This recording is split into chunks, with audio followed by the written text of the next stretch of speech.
frapper? Entrez, entrez sans frapper. Une émission pour mieux connaître le monde qui nous entoure. Bonjour chers auditeurs, vous êtes en compagnie de Movses Nissanian dans l'émission Entrée sans frapper. Aujourd'hui, nous avons sur notre plateau Nikos Ligeros. Nikos Ligeros, bonjour. Bonjour. Je suis très content et honoré que vous ayez accepté mon invitation aujourd'hui. Vous êtes mathématicien, conseiller en stratégie et vos racines viennent du berceau de la civilisation européenne, la Grèce. Vous êtes en effet connu pour vos analyses brillantes dans de nombreux domaines stratégiques et historiques. Mais avant de passer au vif du sujet, pouvez-vous nous parler de vous en tant que Grec et Européen, de votre passion de la stratégie, des mathématiques, ainsi que de vos activités professionnelles? Globalement, on pourrait dire que, en tant que Grec, comme on s'est déplacé de la Grèce à la France, ce qui était en commun dans ces études, c'était justement les mathématiques. Donc ce n'est pas pour rien, donc on essaie quand même d'être dans la continuation de la voie ouverte par des gens comme Archimède aussi, et puis par la suite par Carathéodorie. Sur le plan stratégique, la stratégie, j'y étais toujours très sensible. Pourquoi ? Parce que c'est l'art et la science du faible par rapport au fort. Donc quand on ne peut pas avoir un affrontement, disons justement frontal, eh bien on est obligé d'utiliser des techniques d'attaque latérale, de pensée latérale, ce qui permet en fait de mettre en évidence la stratégie. Donc dans ce cadre-là, c'est assez intéressant de poser cette problématique aussi à un grec. Je me souviens très bien quand j'étais allé en Arsac pour me présenter, en fait ils avaient juste dit il vient du pays où est née la stratégie. Donc les gens avaient compris qu'il s'agissait de la Grèce, et c'est pas pour rien que justement les mots mathématiques et stratégie sont souvent des mots grecs, même dans d'autres langues. Donc au niveau des activités, je pense que vous l'avez bien résumé, on utilise beaucoup de mathématiques sur le plan de la recherche, bien sûr, et aussi donc des applications en stratégie via la théorie des jeux. Ça nous permet de conseiller, entre autres, le gouvernement de Chypre, le gouvernement de la Grèce, et de temps en temps donc des choses qui se passent plus spécifiquement en France. Dans ce cadre-là, on applique aussi ce type de compétences au problème, et pas seulement au problème, à la problématique de la reconnaissance des génocides. Donc, vous le savez encore mieux que moi que ces temps-ci, on va avoir de nouveau du travail dans le cadre de la pénalisation de la négation. Donc, sur le plan plus technique, je travaille aussi avec des chimistes sur Lyon, où on travaille beaucoup justement sur des améliorations dans le domaine des hydrocarbures. Enfin bon, c'est pas la peine d'être plus précis là-dessus, on peut imaginer. Très bien. Donc aujourd'hui, le thème était les zones économiques exclusives, les fameuses ZEE. C'est ça, exactement. Mais ZEE, que se cache-t-il derrière ces trois lettres ? Bien, d'abord, il faut bien comprendre que la lettre, même le mot le plus important parmi ces lettres, en fait, c'est le exclusive, contrairement à ce qu'on pourrait penser. Dans un premier temps, on pourrait penser que c'est l'économie. Mais l'avantage des ZEE, c'est que comme elles sont exclusivement économiques, elles permettent, via une pensée latérale, de supplanter des problèmes d'ordre, disons, militaire, d'ordre nationaux. Donc ça nous permet en fait de jouer de façon plus dynamique et en faisant des combinaisons et aussi un positionnement un peu différent qui nous permet de ne pas créer des affrontements directs, ce qui fait que c'est plus efficace en termes de stratégie. Donc la ZEE, au départ, peut-être il faudrait commencer par la définition, pour être cohérent et constructif. Donc au départ, on parle de la Terre, donc ce qui est le relief principal. Donc les ZEE, évidemment, s'occupent que de la mer. Alors pourquoi parler de la Terre ? Parce que c'est défini à partir de la côte. Donc dans un premier temps, on a ce qu'on appelle les eaux territoriales nationales, donc qui vont jusqu'à 12 000 nautiques. Et à partir de ces 12 000 nautiques, on a 188 000 nautiques, donc jusqu'à 200 000 nautiques, pour la ZEE. C'est une distance qui est exactement identique à celle du relief continental légal, donc une extension des droits, disons, nationaux jusqu'à 200 000 nautiques dans la mer. Alors, la différence entre relief continental et ZEE, il faut quand même le préciser, puisque le relief continental ne s'occupe que de la zone qui se trouve sous la mer, alors que la ZEE, elle a un avantage considérable, c'est qu'elle s'occupe aussi bien de cette zone, de l'interface, c'est-à-dire de l'ensemble de la mer, et aussi de sa surface. Ce qui fait qu'évidemment, il y a des applications complètement différentes. Par exemple, on commence par la pêche. Donc la pêche, elle est très importante dans le domaine français. On sait les répercussions, Saint-Pierre-et-Miquelon, des relations avec le Canada, ce qui se passe en Afrique. On connaît très bien la problématique entre le Japon et la Chine, juste par rapport à la pêche. Donc on peut imaginer que juste le contrôle de l'espace qui se trouve à la surface de la mer est déjà important. Mais évidemment, ça va devenir très très important au niveau des hydrocarbures, donc ce qui se trouve en sous-sol, avec des profondeurs quand même faramineuses. On parle facilement de... Là, on va de peut-être 7 à 8. en parler Bien tout sûr. à l'heure. Voilà. Simplement, c'est vrai que cette notion de ZEE est assez récente, avec le droit de la mer. Enfin, Voilà, en fait elle date de 82, donc on va dire le droit de la mer existait déjà, il y a une autre version depuis 54, mais la, Z... la ZEE effectivement existe que depuis 1982. Elle va être dans le même cadre que les eaux territoriales, le relief continental et justement la ZEE, donc ça va être 3 chapitres différents du droit de la mer. Une idée fondamentale, donc ratifiée par énormément de pays, donc plus de 160, avec des déclarations de ZEE pour 134 d'entre eux. Donc, si on enlève les pays qui n'ont pas accès à la mer du tout, donc là il y a des règles un peu différentes, et on compte l'ensemble des pays dans le monde, donc on comprend bien en fait qu'il y a une différence énorme. On peut ramener aussi ça au problème de l'Arménie, parce que l'Arménie a quand même été dans son histoire le pays des 3 mers. Donc on peut imaginer les répercussions en termes de ZEE. Donc l'Arménie actuelle n'a pas accès puisqu'elle est complètement terrestre. Mais on peut imaginer justement à une autre époque les répercussions justement d'une notion comme la ZEE. En tout cas, quoi qu'il en soit, c'est une notion fondamentale. Elle correspond à un accès aux richesses et aux ressources maritimes qui sont quand même d'une grandeur nettement supérieure à celle terrestre. en fait, c'est une délimitation au niveau de la mer, de zones appartenant à des pays, et ce qui augmente énormément la surface.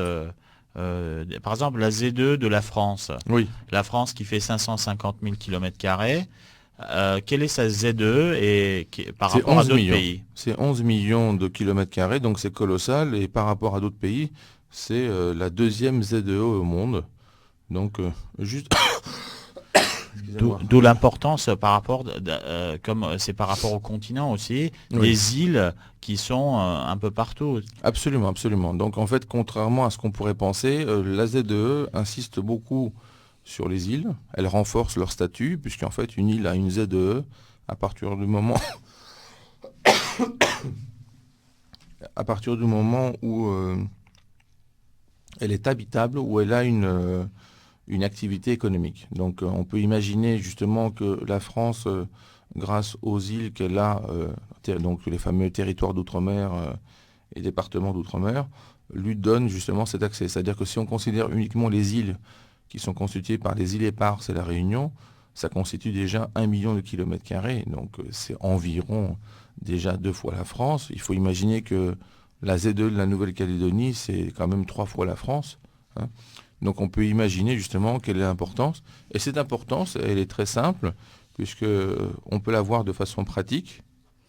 On peut la voir sur nos billets de banque. Donc le billet euro comporte la Guyane, Martinique, Guadeloupe et Réunion, qui ont des grandes ZEE, bien sûr, et en plus qui sont dans la zone euro. C'est pour ça qu'ils se présentent...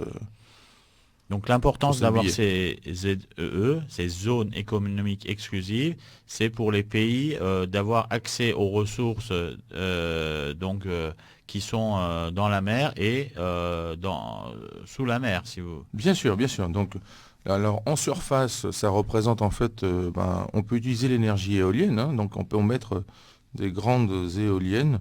Les Norvégiens le font très bien. Donc quand on dit grande éolienne, peut-être le dire donc aux éditeurs, on entend quand même des éoliennes qui ont des pales donc de 47 mètres avec un élément de surface en diamètre de 150 mètres.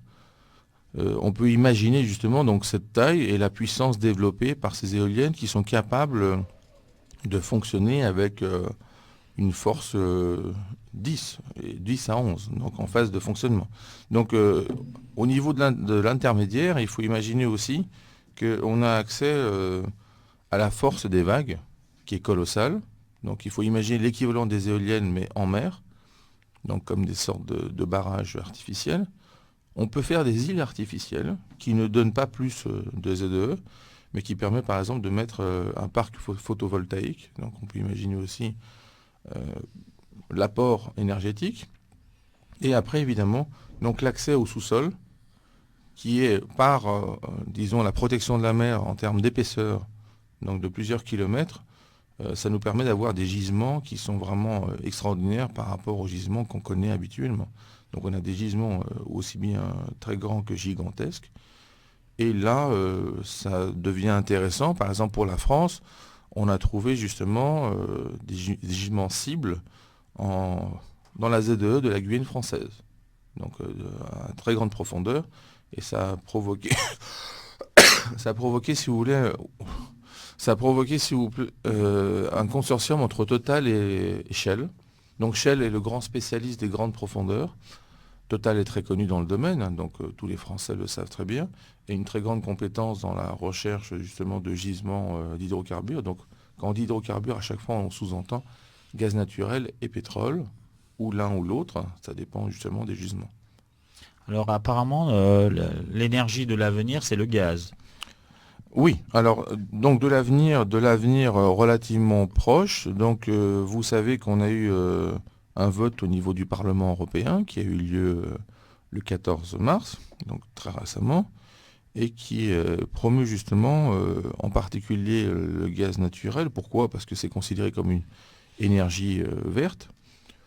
La raison est simple, c'est que la combustion, par exemple, du méthane, enfin plus généralement des alcanes, provoque la création d'eau et de dioxyde de carbone. Donc on sait que le méthane est nocif pour le phénomène d'effet de serre. Il est bien plus nocif que le dioxyde de carbone. Et déjà le dioxyde de carbone, on a toute une série de mesures qui sont là pour le limiter. Donc il faut imaginer justement que dans ce cadre-là, il ne crée pas de suie. Donc on n'en a pas besoin, par exemple, pour des voitures, de poux catalytiques qui permettent de retenir les déchets de combustion. Donc le gaz naturel apparaît effectivement comme en plus une énergie considérablement plus écologique. Donc on considère que de 2020 à 2050, on pense qu'autour de 2030, le gaz naturel sera même devant le pétrole, ce qui est une avancée considérable quand on sait la taille de la consommation du pétrole à l'heure actuelle, à l'échelle mondiale. Oui. D'où la mise en relief des découvertes immenses qui ont été faites ces quelques années en Méditerranée orientale. Et justement, on va se concentrer peut-être sur cette zone stratégique de la Méditerranée orientale, où nous avons la Grèce, Chypre, la Syrie, le Liban, Israël et peut-être l'Égypte aussi. Oui, et donc, la Libye aussi. La Libye aussi. Comment se définissent les zones économiques exclusives, les ZEE, quand les pays sont si proches? Par exemple, les îles grecques qui touchent presque la Turquie, quelles sont les problématiques et les enjeux stratégiques? Donc, alors essayons de commencer par le début, peut-être parler au départ de la déclaration. Donc la déclaration est un processus unilatéral. Donc après la signature des accords de Montego Bay qui correspondent justement à la loi du droit de la mer de 1982, on a le processus de ratification. Donc ça, les pays l'ont fait il y a quelques temps. Par exemple, la France l'a fait en 96, la Grèce en 95, Chypre en 88.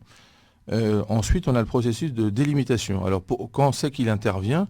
Bien tout simplement, quand on met en évidence la définition, c'est-à-dire que quand on a deux pays qui se trouvent à une distance inférieure à 400 000 nautiques, il y a forcément un recouvrement. Et donc dans le cadre de ce recouvrement, on rentre dans un processus bilatéral qui permet de définir où sera la ligne médiane, la fameuse. Donc on utilise en général la ligne médiane, donc une distance identique des deux côtés des pays. Et effectivement, pour certains pays, ça peut poser un problème. Alors, pourquoi je revenais au problème de la déclaration? D'abord parce qu'il y a des pays qui n'ont pas signé le droit de la c'est mer. pas automatique, quoi. Non, c'est pas du tout automatique. D'abord, il y a des pays qui n'ont pas signé le droit de la mer, il y en a qui ne l'ont pas ratifié, il y en a qui n'ont pas déclaré leur ZEE, et il y en a qui ne l'ont pas délimité. Donc on a toutes ces versions-là. Et puisque vous avez parlé de la Turquie n'a pas signé le droit de la mer, en raison justement de la présence de la Grèce. Les États-Unis n'ont pas signé le droit de la mer, ils le signeront cette année, en raison de l'extension possible du relief continental jusqu'à 350 000 nautiques sur le continent, donc du côté américain, donc Atlantique et Pacifique. L'État d'Israël aussi, en raison de l'État palestinien. Mais ça n'empêche pas, par exemple, la Turquie d'avoir eu un accord de délimitation avec l'ex-Union soviétique, ou l'État d'Israël récemment, donc en 2010, avec l'État de Chypre. Donc en Méditerranée orientale, on a certaines délimitations qui sont effectives. Donc par exemple, la première signature date de Chypre, donc c'est Chypre-Égypte, 2003. La deuxième signature importante, c'est Chypre-le Liban, en 2007, et Chypre-Israël en 2010. Donc ça fait une ligne continue dans la partie sud de Chypre, qui est très importante pour l'ensemble des exploitations. Alors pourquoi on insiste autant sur la délimitation? C'est pour une raison très simple. Il faut imaginer qu'on puisse trouver un gisement justement sur la ligne médiane. On est forcément alors dans un cadre de coexploitation. Donc évidemment, ce qui fait que s'il n'y a pas de signature, aucun des deux pays ne peut exploiter le gisement. Et donc par conséquent, on a affaire, si vous voulez, à un jeu en théorie des jeux qui correspond à un jeu à somme différente de zéro. Donc pas à somme nulle. Finalement, on peut ne pas déclarer sa ZEE, Oui. mais faire des accords avec un pays De délimitation. de délimitation. C'est Complètement. deux processus indépendants. C'est ça, ils sont indépendants. En général, on préfère faire la déclaration et ensuite passer aux accords de délimitation, mais on peut le faire de façon indépendante. Il fait froid, c'est pour ça. Quelle est la déclaration qu'entraîne une déclaration de la ZEE? Alors, une déclaration... Pourquoi en fait, faire cette déclaration quand Voilà. on est un État souverain? Ben, tout simplement parce que quand on est un État souverain, on a un accès direct au relief continental. Donc dès qu'on est un État, on a du relief continental. Et après, on a le problème de la délimitation. Donc par exemple, imaginons une île qui a une distance supérieure à 400 000 nautiques. Elle aurait non seulement le relief continental, mais aussi sa délimitation automatique. Donc l'avantage donc, du relief continental, c'est c'est un droit initial. Alors que la ZEE doit être déclarée. Tout simplement, comme vous l'avez très bien dit, comme c'est un droit récent, donc de 1982, on ne pouvait pas imaginer que les États les avaient avant. Donc à partir de ce moment-là, on est forcément dans le cadre du processus de déclaration. Donc il faut que l'État fasse ce pas, disons, légal, en disant j'ai une ZEE.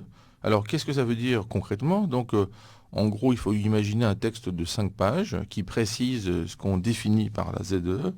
Il n'y a pas de délimitation, évidemment, puisqu'on peut avoir un recouvrement. Donc ça ne correspond pas à une zone. On a forcément une ZEE pour l'ensemble de l'État. Et dans ce projet de loi, on a forcément aussi une association par rapport au délit commis, c'est-à-dire une exploitation outrancière d'un autre pays dans notre ZEE. Donc là, il y a 2 niveaux de procédure. Il y a ce qui est vivant et ce qui est non vivant. Donc ce qui est vivant, ça peut être justement les poissons, la pêche ou même l'interdiction, dauphins, baleines, etc., les mammifères.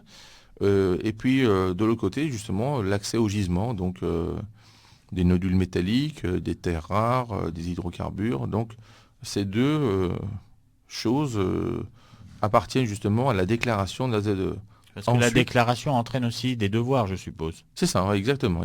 Donc c'est devoir par rapport au droit de la mer, donc on ne peut pas faire n'importe quoi.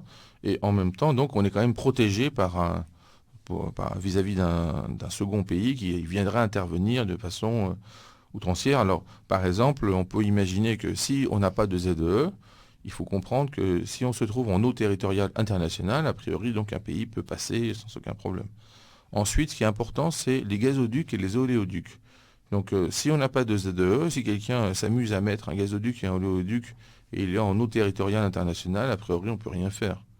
Donc, en ZEE, l'avantage, c'est que s'il y a un passage d'un gazoduc ou d'un oléoduc, même s'il est simplement un passage, et donc on ne représente pas l'état d'arrivée ou l'état de départ, on a quand même un droit dessus. Donc c'est un droit de passage, tout simplement. Donc ça, il faut imaginer pour que ça soit simple pour les Une auditeurs. ressource financière. Oui, bien sûr, mais ça représente une sorte de péage. C'est comme si vous aviez une autoroute énergétique qui passe par chez vous, et donc vous avez le droit à un péage, et ça peut être très important. Donc il y a eu des accords avec justement le gazoduc TAP, qui fait intervenir l'Italie, la Grèce, l'Albanie. Et donc ces pays ont signé des accords pour justement savoir quel est le pourcentage de chacun. Donc c'est vraiment une ressource économique importante. Quand on regarde les ZEE européennes de l'ensemble des 27 pays de l'Union Oui. européenne, on se rend compte que finalement, d'abord, toutes les îles de la Méditerranée sont européennes. Oui, oui, absolument. Et comme les îles ont une importance stratégique, puisque elles correspondent à une ZEE, ce qui fait que la zone économique exclusive de l'Union européenne est très importante en Méditerranée. Oui, c'est la plus importante par rapport à l'Afrique évidemment et à l'Asie. Mais ce qui est encore plus important, enfin peut-être faire une mise au point, on ne peut pas vraiment parler de ZEE européenne. Il faut être clair, la ZEE c'est toujours quelque chose qui correspond à un droit national. Donc c'est simplement, je vois bien où vous voulez en venir et vous avez raison, c'est simplement si on fait l'ensemble des ZEE nationales, dans le cadre de l'Union européenne, on peut parler par abus de langage de ZEE européenne. Et effectivement, la ZEE européenne représente donc la plus grande ZEE au monde. Donc elle dépasse évidemment les États-Unis. Et ça, c'est justement grâce à l'importance de la ZEE française. D'accord. Donc en fait, ce sont des ZEE nationales, Oui. mais comme les pays de l'Union européenne sont dans cette union, mis côte à côte, ça fait aussi des zones Voilà. contiguës. C'est ça, exactement. Donc on a le processus Ouais. qui est mis en évidence de connexité. Donc on peut passer de l'une à l'autre sans aucun problème. Donc on peut imaginer tout à fait passer donc de la ZEE de Chypre, arriver via la Méditerranée à la ZEE de l'Irlande en étant sans arrêt dans l'Union européenne. Alors, pour comprendre pourquoi il y a cette effervescence autour des zones économiques exclusives, on en entend parler vraiment très récemment dans les médias, etc. C'est Et vrai. le français moyen n'est pas forcément au courant, ni le citoyen moyen. Mais pour comprendre son importance, il faut peut-être parler aussi des ressources énergétiques immenses, gazières, qui ont été trouvées dans les ZEE israéliennes, libanaises, chypriotes, et Absolument, grecques aussi, me semble, absolument. au sud de Crète. Voilà, alors donc pour la Grèce, c'est encore des études sismiques, donc ce n'est pas, on n'est pas en phase d'exploitation, mais pour l'État d'Israël, pour Chypre et le Liban, donc le Liban, ça correspond à l'année 2012, donc c'est extrêmement récent. On pensait jusqu'en 2011, disons que les spécialistes du coin, Liban, parce que c'est toujours pareil, en fait, des fois les spécialistes du coin sont les plus réticents à annoncer quelque chose de ce genre, pensaient jusqu'en 2011 qu'il n'y avait rien dans la ZEE libanaise. Et en 2012, on a trouvé un grand gisement.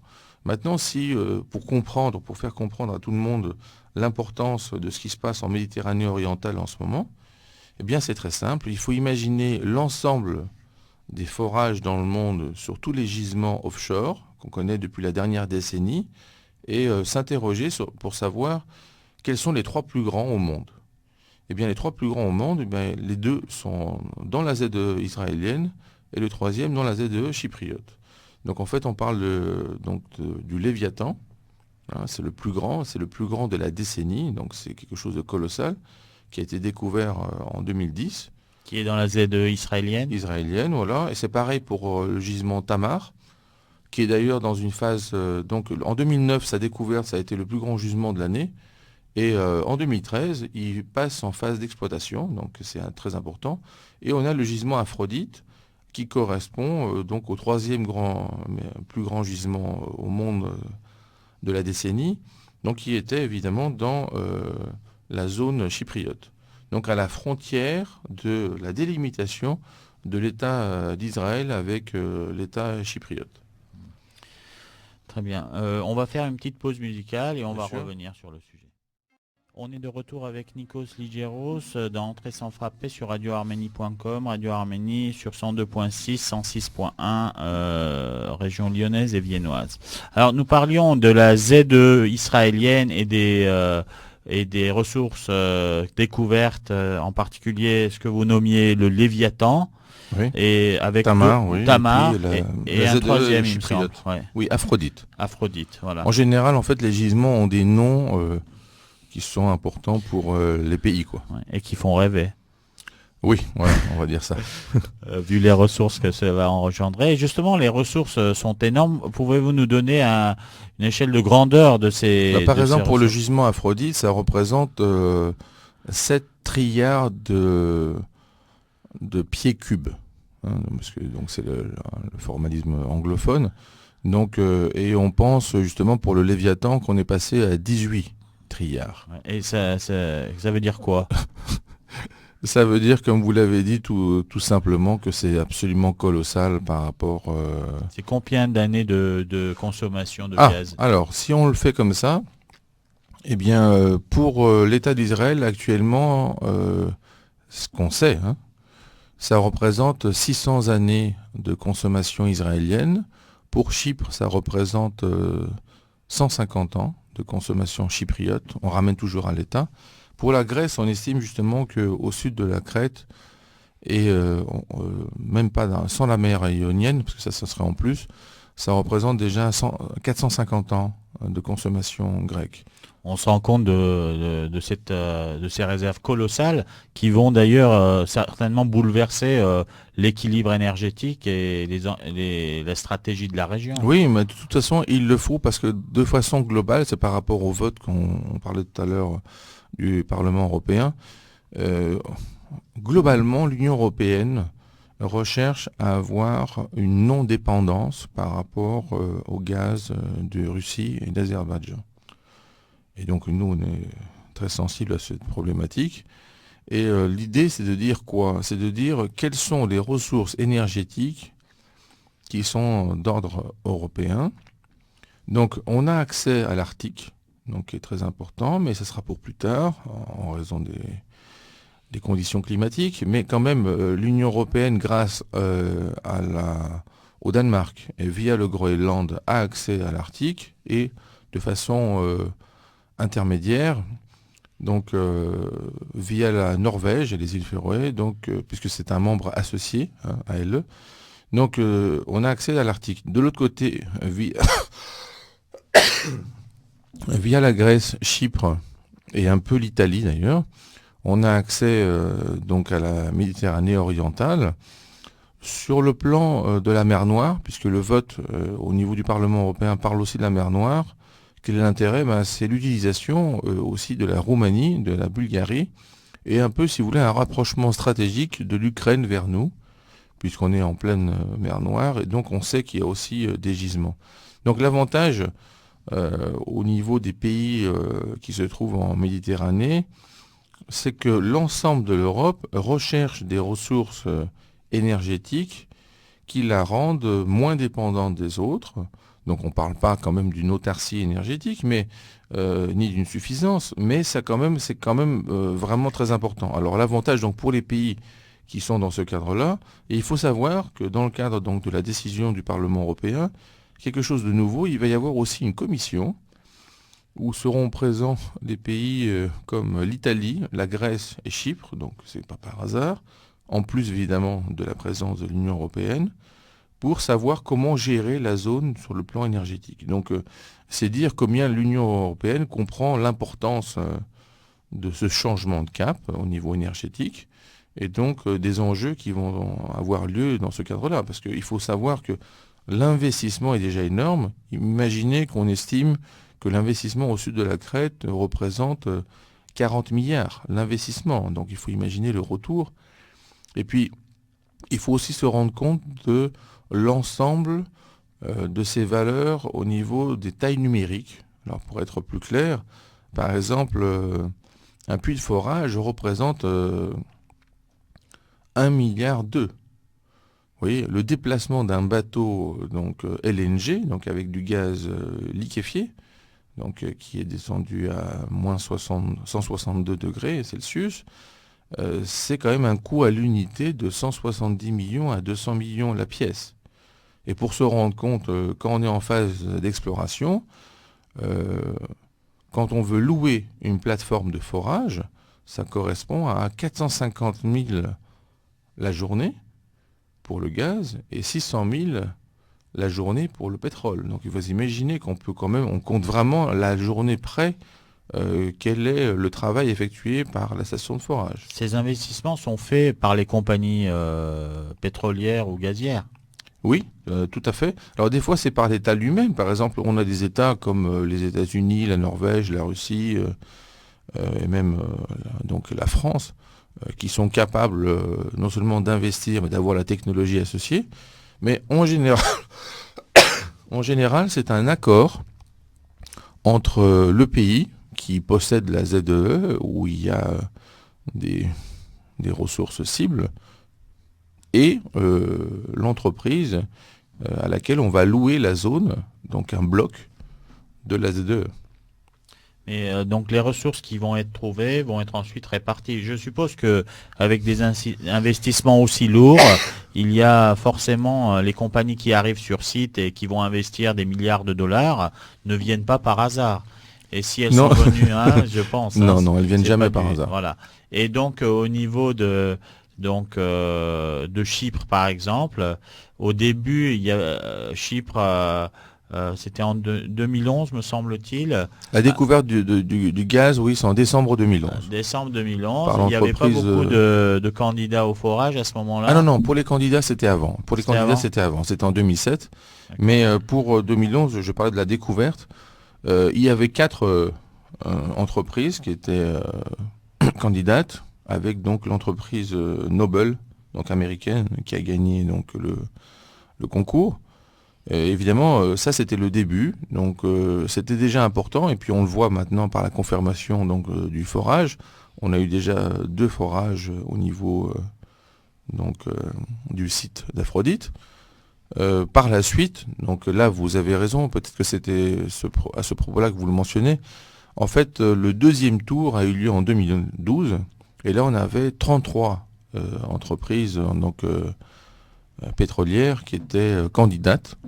Et là, c'était vraiment très important, parce qu'elles ont même été obligées de faire des consortiums, donc pour devenir 15 consortiums, parce que l'État de Chypre a ouvert seulement 12 blocs.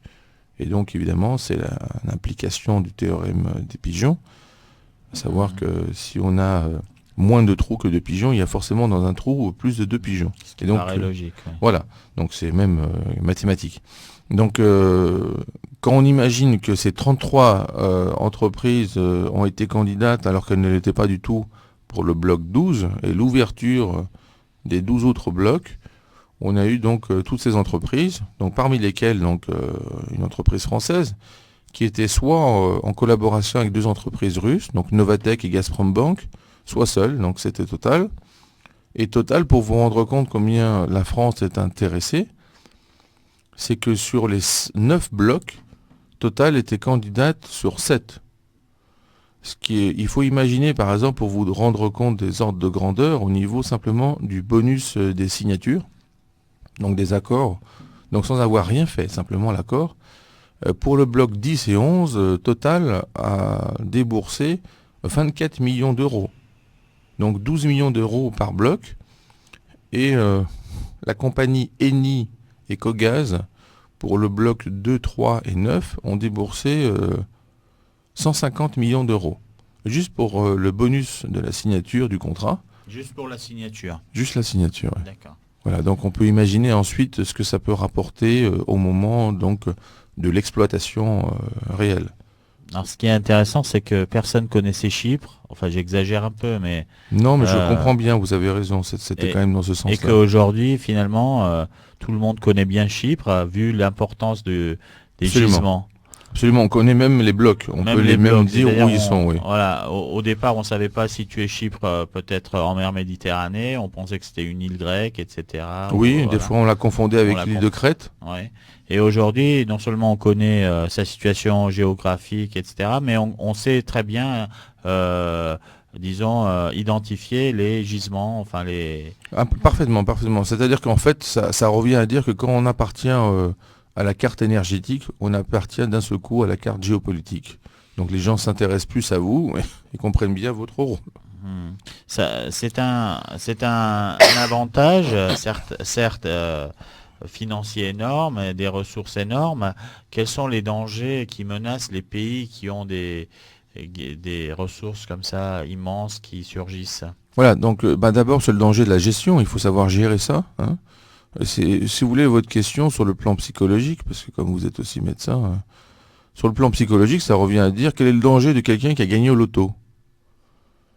Évidemment, quand on pose la question au départ, on se dit c'est une question complètement farfelue. En réalité, on sait maintenant qu'il y a même une cellule psychologique de soutien, parce qu'il y a plein de personnes qui ne savent pas gérer ça. Donc je ne dirais pas que c'est absolument équivalent pour les États, mais il faut bien se rendre compte que quand on a des États qui ne connaissent pas bien ce genre de structure, eh bien, on peut avoir des déviances. Donc là, c'est un peu plus simple parce qu'on est quand même dans l'Union européenne, donc on a quand même des États dans l'Union européenne qui savent très bien gérer ce genre de choses, qui connaissent. Et puis par ailleurs, il faut bien se rendre compte, on l'a pas mentionné, mais quand il y a un contrat avec une entreprise, par exemple, l'entreprise Noble avec Chypre a fait un contrat où 80%, 80% des gains vont être pour Chypre. Donc l'entreprise ne va prendre que 20%. Donc il faut imaginer concrètement que quand on a un gisement, on a un coût de production qui représente à peu près 50%. Donc ce coût, il est évidemment soutenu par l'entreprise et pas par l'État, parce qu'il y a bien des États qui seraient incapables de mettre autant d'argent. Et ensuite, il y a le pourcentage donc par rapport au contrat. Il faut aussi se rendre compte, par exemple, parlons précisément de la France, que l'entreprise Total a dit qu'elle ne ferait pas de recherche sismique ultérieure, elle irait directement au forage. Alors, pour se rendre compte, c'est dans le bloc 11. Le bloc 11, donc Total a dit qu'elle irait forer directement à 7500 mètres sous la mer. La mer dans cette zone, elle est autour de 2000 mètres. Donc sa profondeur. Donc il faut imaginer le puits de forage. Donc 2000 mètres de profondeur d'eau et ensuite 7500 de terre pour aller directement forer du pétrole. Donc quand vous avez des entreprises qui écrivent ça dans le contrat, ce qui veut dire que si elles ne le font pas, il y a rupture de contrat, vous pouvez imaginer comme c'est une proposition très offensive par rapport aux autres candidats. Et je pense que c'est pour ça que Total a gagné les blocs 10 et 11.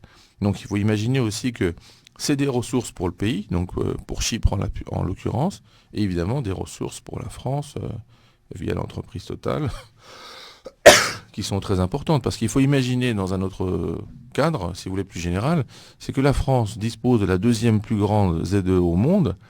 Ça ne signifie pas qu'à tous ces endroits, il y a du pétrole et du gaz. Donc elle est toujours très sensible à la découverte de gisements dans des nouvelles ZE.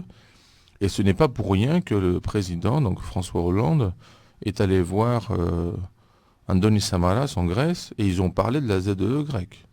Voilà. C'est pour ça aussi qu'on voit que l'Union européenne et puis la France en particulier attachent beaucoup d'importance à ces ZEE contigus afin de passer certainement, parce qu'il y a non seulement les réserves découvertes, mais il y a aussi le transport de tout ça vers les pays consommateurs.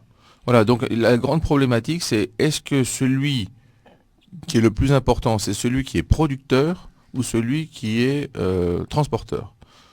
Alors l'avantage pour l'Union européenne dans son ensemble, c'est que d'un seul coup, on trouve des producteurs au sein de l'Union européenne avec des transporteurs qui peuvent être eux aussi au sein de l'Union européenne. Et le fait qu'on ait des ZE connexes, ça nous permet de rester absolument dans le cadre de la ZE européenne, donc du point de vue formel, ce qui est très bien parce que ça veut dire qu'en fait, on ne va pas donner de l'argent à l'extérieur. Donc c'est une ressource économique très importante pour l'Union européenne parce que ça lui permet d'acheter moins d'hydrocarbures. Ça lui permet de transporter dans ces ZE, donc en fait elle donne de l'argent aux pays qui sont dans l'Union européenne, ce qui fait que globalement c'est stable. Et par ailleurs, ça lui permet donc de produire et même de pouvoir vendre. Production et transport des hydrocarbures et du gaz, ce qui signifie aussi moyen de pression sur la Russie Oui, et sur les pays du Proche-Orient. Alors, moyen de pression, non, parce qu'il faut bien vous rendre compte, par exemple, que dans le cadre du concours, du deuxième tour, dans le concours de Chypre, on avait aussi des sociétés russes qui étaient candidates. Hein. D'ailleurs, même pour le bloc 9, elles étaient positionnées en premier, avec Total, donc Novatek et Gazprombank. Simplement, elles n'ont pas pris, je pense qu'elles étaient un peu trop gourmandes en tant que consortium. Et donc finalement, c'est le consortium italien et coréen qui a pris donc le concours. Mais il faut bien vous rendre compte, donc ce n'est pas une pression, c'est plutôt l'air de dire c'est bien d'avoir un respect mutuel. Donc si tous les deux, on arrive à avoir des ressources énergétiques, on respecte plus l'autre sur le plan énergétique, et par conséquent, on donne plus d'importance à l'autre sur le plan géopolitique. Donc on va vers une relation plus équilibrée. Voilà, on va dire ça comme ça, exactement. Entre l'Union européenne et puis la Russie. C'est pour ça, il vaut mieux parler d'équilibre plutôt, parce que c'est quand même un jeu d'équilibre de type Nash, avec donc un jeu à somme non nulle, plutôt que de pression, parce qu'en réalité, la Russie est quand même un énorme producteur d'hydrocarbures.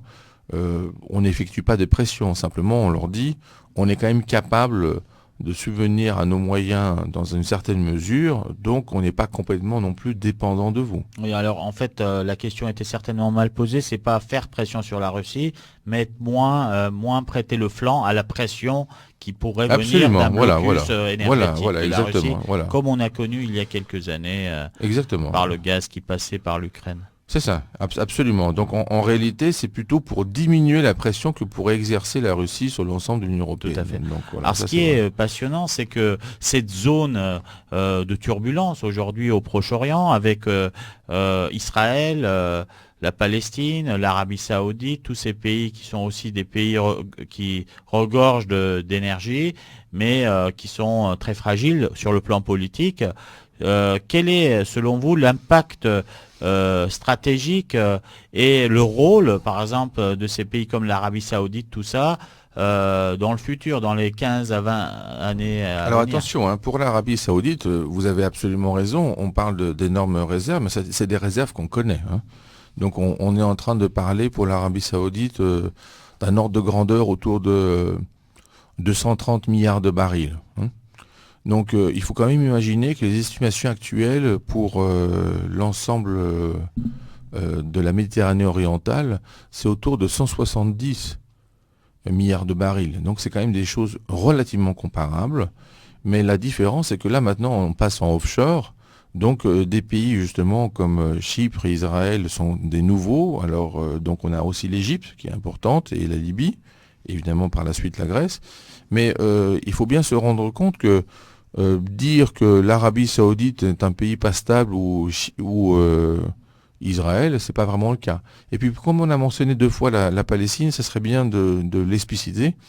La Palestine, en fait, vu la géométrie de sa géographie, a accès à une sorte de triangle, qui est une sorte de cheville entre la ZE israélienne et la ZE égyptienne, mais elle ne touche pas la ZE chypriote.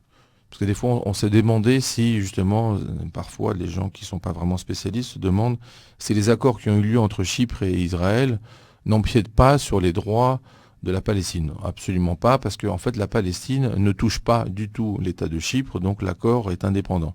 Alors c'est assez intéressant parce que aussi bien l'Égypte que Israël, tout en ne faisant rien officiellement avec l'État de Palestine, ne font absolument rien dans le triangle qui concerne la ZE de la Palestine. Vous voyez ce que je veux dire? Donc en fait, c'est une sorte d'acceptation de facto de l'existence quand même d'un droit ici, qui n'a pas été évidemment exploité pour le moment, mais en tout cas, il n'empiète pas ni l'un ni l'autre. Donc c'est intéressant parce que nous, on pense quand même de façon globale que le droit de la mer doit être valable pour l'ensemble des pays. Donc ces pays ont le droit, comme tous, à avoir une ZE à la taille qui convient. Tout à fait. Alors, on peut se poser aussi une autre question, c'est par rapport aux interventions occidentales en Libye Oui. et en Syrie, indirectement, disons. Est-ce que ça a un rapport, selon vous, avec ces ressources énergétiques? Bah, vous savez, en fait, pour la Libye, ça fait quand même des années qu'on sait que la Libye est producteur, hein. On a déjà fait des forages, plus de 130 forages en Libye, plus de 1500 en Égypte. On les connaît bien quand même, ces pays. Donc, c'est toujours des choses qui sont importantes de façon diachronique. Ce n'est pas nouveau. La différence par rapport à la Syrie, il faut bien se rendre compte que des fois, en raison des problèmes qu'il y a à l'heure actuelle en Syrie, on a l'impression que ça se rapproche. Alors il faut se rendre compte en réalité que la Syrie craint la Turquie. Et elle n'a pas signé d'ailleurs d'accord ZE avec Chypre à cause de cette crainte. Parce que si vous considérez Chypre comme île, et vous voyez l'ensemble de ses partenaires potentiels, il y en a 6 autour d'elle, hein. Donc il y a la Grèce, la Turquie et la Syrie avec qui elle n'a pas signé encore d'accord. Et puis par ailleurs, il y a l'Égypte, le Liban et Israël avec qui elle a signé. Donc quand on se pose la question concrète, que des fois beaucoup de choses sont dites et des fois il y a beaucoup de bruit pour rien, il faut se rendre compte d'une part que la plus grande partie de la Syrie n'est pas en bord de mer. Ce qui fait que la ZE syrienne est très petite. Bon. Donc elle touche évidemment donc la ZE chypriote, et c'est assez intéressant parce qu'aucun des deux pays n'empiète sur l'autre tout en n'ayant pas d'accord, mais ne fait pas des recherches sismiques qui pourraient empiéter. Donc concrètement, au niveau de la Syrie, ce qui est important, c'est plutôt le sol. Ce qui fait que ça n'intervient pas du tout au niveau de la ZE. C'est pareil en fait avec la Libye. Alors, on va parler de offshore, mais pour parler de offshore, il faut avoir des accords. Donc, la Grèce a un rôle très important parce qu'elle a une très grande surface de contact avec la Libye. Donc, cet accord-là sera très important. Par contre, la Libye a déjà des accords au niveau du relief continental avec Malte. Donc c'est un accord de 1982, d'ailleurs qu'elle a gagné au niveau de la Cour à La Haye. Elle a gagné un peu plus, donc elle a gagné 4100 km² par rapport au relief continental de Malte. Et puis elle a gagné aussi un autre procès avec la Tunisie. Donc la Libye sait très bien se défendre en termes de relief continental. Et là, en ce moment, on a eu 106 jours de recherche sismique dans la ZE grecque, qui est justement mitoyenne avec la ZE libyenne. Et pourtant, la Libye n'a rien dit, même si on est arrivé justement au niveau de la ligne médiane. C'est très important comme changement de cap, parce qu'il faut imaginer qu'en 2006, quand la Libye a sorti les premiers blocs, elle a sorti quand même des blocs qui empiétaient même sur le territoire de la Crète. Et l'île de Gavdo, c'était à l'intérieur de ces blocs. Donc il y a eu, si vous voulez, une contre-offensive diplomatique de la part de la Grèce, et donc ils ont été annulés ces blocs. Maintenant, on en est arrivé à un stade d'acceptation, disons, de facto de la ligne médiane. Alors, certains analystes disent que la guerre menée donc contre la Libye et pour la destitution de Kadhafi, qui à une époque était le bienvenu dans les capitales européennes, donc avait pour raison essentielle et importante les raisons énergétiques. Qu'en pensez-vous? Ah non, mais j'en pense la même chose. Les ressources énergétiques sont toujours importantes sur l'ensemble de la géopolitique. Donc après, c'est toujours les deux problématiques qu'on a déjà mentionnées, soit la production, soit le transport. Donc il faut imaginer que même le transport est très important, par où va passer un gazoduc ou un oléoduc. Tous les pays qui les utilisent préfèrent des pays qui sont intermédiaires stables, parce qu'il faut imaginer qu'on peut avoir des attentats contre ce type de transport. Par conséquent, ça a toujours été important. Maintenant, d'en parler au niveau de la ZE, en fait, la Libye ne commence que maintenant vraiment à l'exploiter. Et pour vous rendre compte, l'Égypte, qui est bien plus en avance que la Libye dans ce domaine, ce n'est qu'en 2012 qu'elle a sorti ses premiers blocs. Donc des blocs en mer. Et d'ailleurs, elle a sorti des blocs qui sont mitoyens simultanément. Le bloc 12, qui n'a rien à voir avec le bloc 12 chypriote, mais qui sont donc qui sont tangents à la ZE grecque et la ZE chypriote.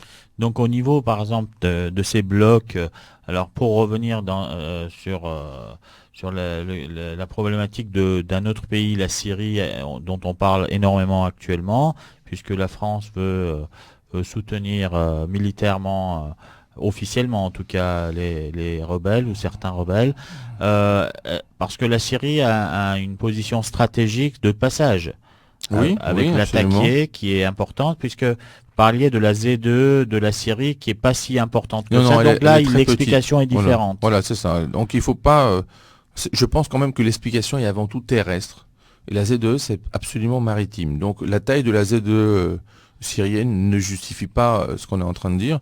Enfin, par ailleurs, il faut quand même se rendre compte que même si la Z2 est petite, la Z2 par exemple de l'État d'Israël ou l'État du Liban sont petites, mais malgré tout, on a quand même trouvé des gisements gigantesques.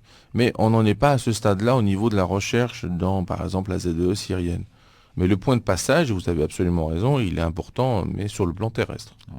Ce qui peut expliquer aussi les bouleversements actuels ou en partie. Oui, bien sûr, absolument.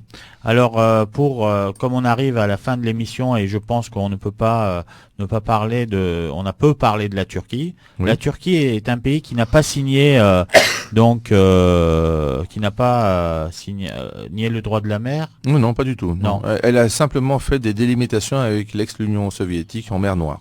D'accord. Elle craint de signer les droits de la mer pour quelle raison? Mais en fait, c'est pas qu'elle craint. La Turquie, dans sa façon idéale de voir les choses, elle voudrait avoir la moitié des îles de la mer Égée. Vous voyez, c'est toujours le même problème. Puis comme ça va vous rappeler ce qui vous touche. C'est que quand on fait un génocide et qu'on élimine toute la population de la côte, au bout d'un moment, on trouve que les îles sont très proches. Alors, il faudrait savoir, c'est soit à l'époque ils ont mal fait leur travail et il aurait fallu qu'ils nous génocident même sur les îles, ce qui serait plus facile maintenant parce qu'elles seraient turques, soit il faut accepter quand même qu'il y a le droit de la mer et que les îles ont une véritable ZEE, et donc ce n'est pas la faute de la Grèce si les îles grecques sont proches de la côte turque. Si les Turcs étaient restés de là où ils viennent, ils n'auraient jamais eu accès à la côte. Les Grecs le savent très bien, les Arméniens aussi, les Pontiques aussi, donc les gens d'Asie mineure de façon globale. Ce qui fait qu'ils ont un accès et ils voudraient avoir plus. Donc ça, on le connaît bien quand même, ça date de l'Empire ottoman, ce n'est pas récent. Mais là, ce qui est très important, c'est de se rendre compte que la Turquie considère que c'est absolument inadmissible de faire de la ZEE, que c'est inadmissible de faire les 12 000 nautiques, alors que c'est exactement ce qu'elle a fait en mer Noire. Et sa façon de voir les choses, elle est en train de changer. Elle est en train de changer parce qu'elle se rend compte qu'elle n'y arrivera pas comme ça. Au départ, elle disait que la mer Méditerranée, c'était une mer fermée. Alors, sauf si personne n'a vu parmi nos auditeurs une carte, considérer que la mer Méditerranée est fermée et que la mer Noire est ouverte, ça doit être de l'humour. Voilà. Donc c'est la seule chose qui peut justifier la délimitation en mer Noire et aucune délimitation en mer Méditerranée. Mais ce qui est très important, c'est ceci. La Turquie a toujours été contre la ZEE comme idée, même depuis 1978. Donc il faudrait quand même compter ces défaites diplomatiques. Donc c'est très simple. 82, la création du droit de la mer avec la ZEE, première défaite. Ensuite, on passe aux défaites plus concrètes. Donc 2003, un accord avec Chypre et l'Égypte, alors que Chypre n'existe pas pour la Turquie. 2004, déclaration de la ZEE chypriote. 2007, signature avec le Liban. 2010, signature avec l'État d'Israël. Ensuite, elle fait des menaces, la Turquie, donc à la Norvège, s'adresse à la Norvège, elle s'adresse aussi à l'entreprise Nobel. Donc la Norvège a dit que moi je fais des études sismiques, donc il n'y a pas besoin de me parler de cette façon. L'entreprise américaine, on a eu Bill Clinton, qui est quand même actionnaire de Nobel, qui a explicité à la Turquie que une entreprise américaine ne doit pas être gênée quand elle fait juste de l'économie. Voilà, donc ça voulait dire très bien ce que ça voulait dire. Et en fin de compte, maintenant, on en arrive donc à la découverte du gaz naturel en 2011. Et pour vous rendre compte à quel point elle est en train de changer, maintenant la Turquie, via son ministre des Affaires étrangères, s'adresse à Chypre, qui n'existe pas. Puisqu'elle ne l'a pas reconnu. Voilà, qui n'existe pas. Même si elle a été donc présidente de l'Union européenne pendant 6 mois, les précédents, en disant que ça serait bien que votre gazoduc passe par la Turquie, parce que nous on est proches, c'est plus court et c'est plus sûr. Donc ça, je peux vous dire, puisque je connais quand même bien les Chypriotes, même les Chypriotes ont été surpris d'entendre ce type de discours par le ministre des Affaires étrangères. Donc dans ce cadre-là, si vous voulez, il y a une évolution. Et puis par ailleurs, ce qu'elle se rend compte, la Turquie, c'est que le projet de loi qui a eu lieu, il faut savoir qu'il y a eu une activation du lobby turc par rapport à la décision de l'Union européenne. Puis la décision de l'Union européenne, elle est passée avec une très grande majorité pour les 2 articles qui concernaient la ZEE. Donc c'est quand même un indice que l'Union européenne va dans le même cadre. Et donc la Turquie, petit à petit, va se rendre compte que c'est un jeu à somme non nulle. Donc elle a aussi un intérêt à jouer de façon plus diplomatique et accepter la notion de ligne médiane, comme elle l'a fait en mer Noire avec l'Union soviétique. Et il faut se rendre compte que l'accord maintenant avec la Géorgie, la Russie et l'Ukraine sont l'accord direct de l'accord avec l'Union soviétique. Donc il y a une continuation des accords, c'est-à-dire que les pays qui sont quand même séparés maintenant et indépendants ont accepté que c'était bien des accords justes, et c'était des accords qui étaient basés sur la ligne médiane. Donc je pense qu'elle va quand même évoluer dans ce sens-là.